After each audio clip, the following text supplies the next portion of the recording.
وقل رب زدني علما.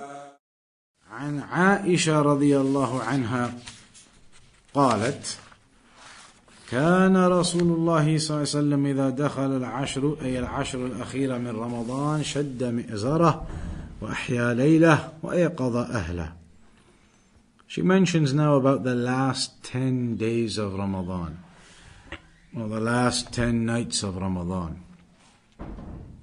That when the last 10 nights of Ramadan used to come in, the Prophet ﷺ would tighten his waistband, and he would wake up his family in the night, and he would pray in the night.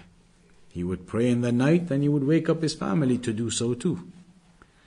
So this hadith is indicating the extra amount of worship that the Prophet ﷺ used to do in the last 10 of Ramadan.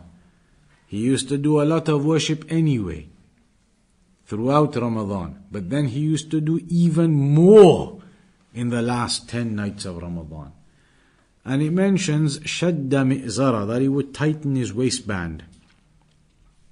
And this is a type of phrase used in Arabic, and the meaning of it is to strive harder.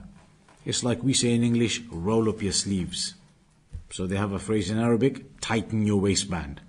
Just like we say, roll up your sleeves. So he tightened his waistband, meaning that he was now prepared for extra effort and extra striving. And it can also mean, as some scholars mention, tightening the waistband, that he would not engage in intercourse or intimacy in the last 10 nights of Ramadan, but he would only be striving upon worship and obedience and prayer. So he would tighten his waistband, i.e. strive further in those last 10 nights. وَأَحْيَا لَيْلَةً, and he would pray the whole night. He would pray the whole night of the last 10 nights. وَمَنْ نَامَ اللَّيْلَ فَقَدْ أَمَاتَ لَيْلَةً. So this indicates that the person, the one who sleeps, then his night is dead. But the one who stays awake and prays and worships, his night is alive.